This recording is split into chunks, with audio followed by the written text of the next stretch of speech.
Today we'll be looking at some of the different types of writing that we will utilize in the classroom. We will be looking at narrative, expository or informational, and opinion writing. The information on this slide is taken from Emily Kistner's blog. She's a teacher, fourth grade teacher, who takes a look at comparing fiction and nonfiction writing and narrative and expository. She says the difference between fiction and nonfiction reading is pretty simple. Fiction texts are strictly ones that are not true, while nonfiction texts are ones that contain true information, and the author doesn't add any additional details or facts. Sometimes, however, we have to read pretty carefully to figure out whether or not we're reading fiction or nonfiction text. Now, when we start to look at narrative and expository work, it gets a little trickier. Narrative texts tell a story. There's typically a beginning, middle, and end. There's characters that face some kind of problem, or there's a plot that has to be resolved. And typically, there's going to be a theme as well in a narrative text. Expository texts, on the other hand, are structured to explain information. Instead of using a narrative structure, authors are going to use a variety of different types of structures depending on what information they're trying to convey. So here's the tricky part. Sometimes we use the word nonfiction to describe expository text, but that is inaccurate. For the most part, yes, expository is typically nonfiction, but that's not always the case. Sometimes biographical or autobiographical writing could be an exception because it is a nonfiction narrative. It's a story about a person and their life.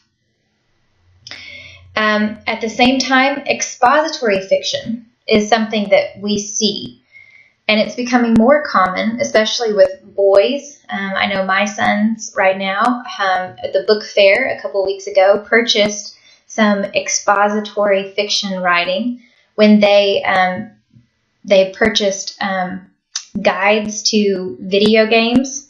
So it's factual information. It's conveying information, but it's about fictional characters and a fictional story. So it's important that we understand how to use the words narrative and expository correctly with our students and not confuse them with fiction and nonfiction. Narrative, as we said, structures typically are going to be a beginning, middle, and end format, whereas most expository writing is going to be written using providing information, using information to be structured in an introduction, and then a body where you kind of elaborate on the topic, and then finally with a conclusion. So similar structure, but conveying different information.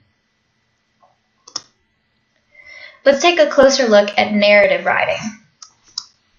As human beings, we spend most of our thinking and communicating in narrative. This means that most of our thinking and communicating are in story form. So generally speaking, about 80% of the time, we are thinking and talking with a narrative slant. And David Madison says narratives can be described this way. Narratives unfold around us daily with details that bring a smile or a frown to our faces, or maybe even a hearty laugh or a tear or two. What makes these stories so compelling is the way we tell them. A good story has certain elements which help create a mood that enhances the story we have to tell. And as teachers of writing, one of our jobs is to help our students learn how to tell those stories in a compelling way. David Madison has adapted information from a text by Margaret Mooney to kind of lay out narrative elements this way. Narrative stories will have a theme, a significant event, structured using beginning, middle, and end. There will be characters, setting, plot. It's going to include description, dialogue, and sensory detail. When we think about writing narrative texts and teaching our students how to write in narrative form, these are just some things that I've thought would be helpful for you to consider. One of the greatest tools that we will have are those mentor texts, those authors that really make us fall in love with reading because of their ability to write narrative stories so well. We need to capitalize on what skills that they have and the development that they've shown in their writing, and what we learn as a reader, we will then use as a writer through those mentor texts. So make sure you have a really rich classroom library, or that you bring in quality books for students to explore the craft of writing using the talents of these authors. So when we talked about the 6 traits of writing, some of those really good books that we explored that have great leads that capture our attention, really descriptive language, or just real powerful, vivid words and imagery, having our students explore those texts and learn from those authors is going to be a really powerful tool for you to use in modeling your own writing, in just having a love of their reading, and then that will spill over into your writing and your students' writing as well. Remember that narrative stories are going to be, for young children, personal stories are going to be the ones that will be your best bet for teaching them the elements of narrative writing. They're going to have a better ability to be able to include character development, being able to describe the setting and using sensory details and evoking emotion when it's something that has personally happened to them or people in their lives. So instead of having students create fictitious stories using character and setting, you're going to want to start with personal stories for children. Not to say that you can't bring in those other elements of narrative writing, but the best place to start is going to be by students exploring their own narrative stories in their lives.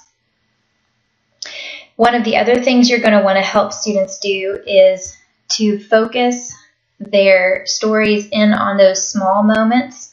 A lot of times children want to try to tell too much of the story, and it becomes either too long or kind of a list of things. So for example, if the students over spring break went to Disney World, students will come back, and if they want to write a story about Disney World, most likely it's going to be a list of everything that they did while they were there. But we as teachers need to help children focus and narrow it into one of the small moments that can really be an interesting story for your reader, because teaching students that just reading through a list is not going to be an enjoyable experience for the reader. That they want to read something that's going to be more honed in on something that can evoke emotion for them. So, for example, maybe getting stuck on one of the rides, that one of the rides broke down and they were stuck on the top of the Ferris wheel, for 20 minutes while they waited for them to fix it. Little things like that happened, it's a big thing that happened, but it's a small moment in the entire trip, rather than trying to tell everything that happened in the trip. And one of the things that I read in a resource talked about finding the Goldilocks story, something that's not too big and not too small, but just right. So you don't want to have too small of a moment. You don't want to have too large of a moment. You want one that is just right, that will be an appropriate story and one that's going to be compelling and interesting for your reader. The other thing that really helps students develop as writers is listening to your stories. My students, I'm sure I was the topic of conversation many a nights at the dinner table as my students would tell the stories that I had told them that day during modeled writing. And this became evident to me even more so when my son went to school. When he would come home, I would hear his teacher's stories. And he loved retelling them and sharing those experiences about her with me. And so that just gives them motivation and an excitement and a desire to want to write as well. Helping children organize their writing using graphic organizers is going to be a really important tool for them to develop as writers. And it's important that we make sure we're approaching that in the best way. You don't want to give them a new graphic organizer to use every single week. You're going to want to find one that works well and use that one consistently, so that students can learn to use the organizer efficiently and effectively. Not to say that then you can't introduce another style, because you are going to have some children that are going to find one approach better than another. But make sure that you're using a graphic organizer that's going to be the appropriate one for the style of writing that you're teaching. So through the books that you've purchased for this course, the approach that's used beginning in pre-kindergarten is a one-part picture plan, and then the writing that correlates to that. Then in kindergarten, you're moving from a one-part plan to a two-part plan by the end of the year. First grade, you're using a three-part plan that then carries you through the third grade and beyond, where you transition, though, from using picture plan to using words in your plan. So just following a strategy that works well and is going to be consistent for your students. There are many different types of plans out there. You've seen some that kind of are conflict resolution, so it's going to be one that kind of goes up. You begin here maybe with the beginning stage and then moving up to more the climactic part, and then the resolution coming back down for then a conclusion. I've seen kind of the four-part plan with having the satisfying, your beginning, your middle, resolution, and then kind of a summary statement or concluding statement to kind of leave your reader satisfied. There's many different tools out there for teachers to utilize. And then finally, using those 6 traits that we've discussed. Those are qualities of good writing. So incorporating those into mini lessons, into your model writing, using, as I said, the mentor text to really look at those 6 traits through good quality published books as well. Let's look now at informative writing. Informational text or expository text is going to explain an idea, an object, or a person. The main purposes are going to be to explain, inform, or to tell the reader something that they may not know, and to be able to convey that message in a way that they can understand it. David Madison, again, took from Margaret Mooney's books, Text Form and Features, which is a great resource I would encourage you to look at. Talks about expository elements containing these components. A topic, it's going to tell, explain, or argue. It's detailed and descriptive. It's going to be organized in a logically fashion. Often will include a table of contents or an index. It will include descriptive headings, bold words, illustrations and graphics or tables, charts, pictures with captions. You're going to find information in several different places in many expository books. Rather than just, with a narrative story, you typically just have the text and maybe some illustrations to support the story. But here with expository text, you're going to find that a lot of the information will be included in those illustrations and graphics.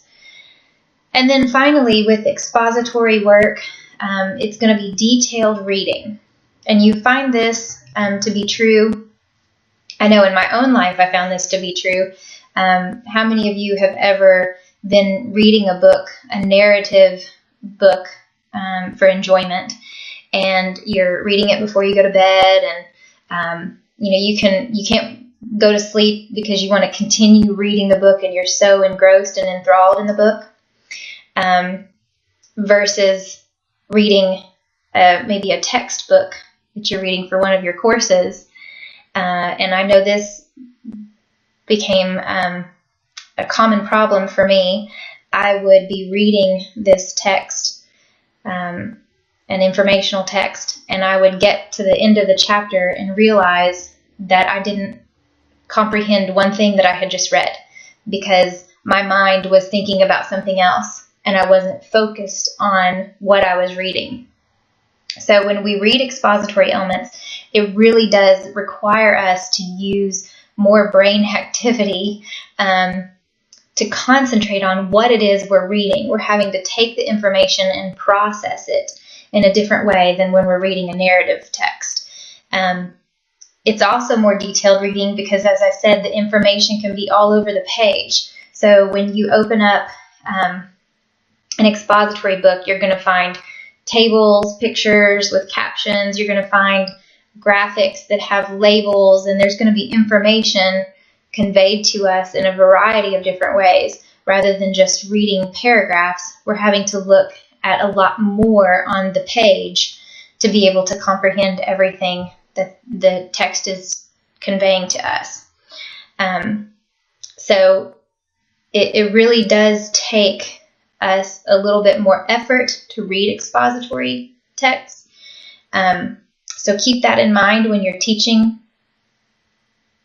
from those type of books to your students, that you're going to have to make sure they recognize they're going to have to be a little bit more engaged.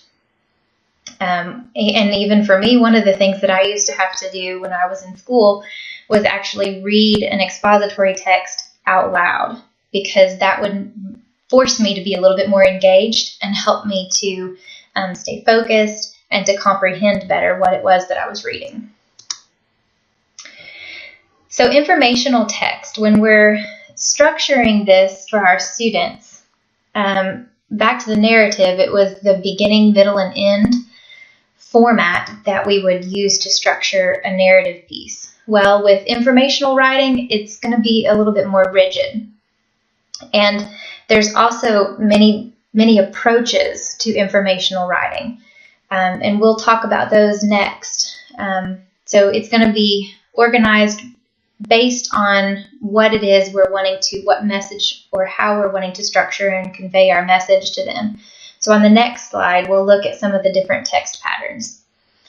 Most informational writing is going to have 4 main parts. That includes a topic sentence, transition phrases such as a result or in conclusion. It will have examples, evidences, and explanations, and then finally a conclusion. So here are some of those organizational patterns that we can use to structure our informational writing. A lot of times you will find kind of a question and answer format. So you'll have maybe the book is on bats, and the first question might be, where do bats live? And then it'll be a paragraph answering that question. And then the next question might be, what do bats eat? And then a paragraph to answer that question. Could be description or enumeration, where you have, it states a concept and then will elaborate on it. And a lot of times in this type of writing, you're going to see, for example, or in addition. Another type is sequence or chronology, which is going to use words like first, then, next, and finally. You might find this in kind of a how-to piece, how to make a peanut butter and jelly sandwich. Another approach is cause and effect. This one is often difficult for young readers, and it shows how one event or fact happens because of another event or fact. A lot of times you'll see words like because, as a result, or therefore. And then finally, comparison or contrast. And this is going to show similarities and differences among, objects, people, animal, facts, things, or events. There are several purposes for nonfiction or expository writing. One is to describe, and you might see this in a report, or maybe through personal descriptions, or even poetry. To explain, you might see this through science reports. And to instruct, this could be recipes or maybe rules for a game. To persuade, and you'll find this in things like advertisements, maybe posters, letters, cartoons, illustrations. To retell information about the past, could be in the form of a report or a biography. Or to explain and maintain relationships. So even things like cards and letters can also be a form of nonfiction or expository writing. As we think about how to approach nonfiction writing with children, it's important that we utilize what children naturally possess, which is curiosity and wonder. They are naturally trying to figure out how the world works and what's going on around them. Children question, and they question, and they question. It's a natural thing for children. One of my little son's friends, literally every sentence out of his mouth, I believe, is a question. And so that's just kind of innately who they are. They just want to know about the world around them. So we can capitalize on that and use that to help us develop them as nonfiction writers. Children innately possess a key characteristic of writers. And this is from a book, Novel Perspectives. When I walk down the street with my friends who take their writing seriously, they are always asking questions. Writers are curious about things and always eager to find the answers to their questions. So as teachers, we can approach nonfiction writing by asking our children to think about their natural wonders and curiosities.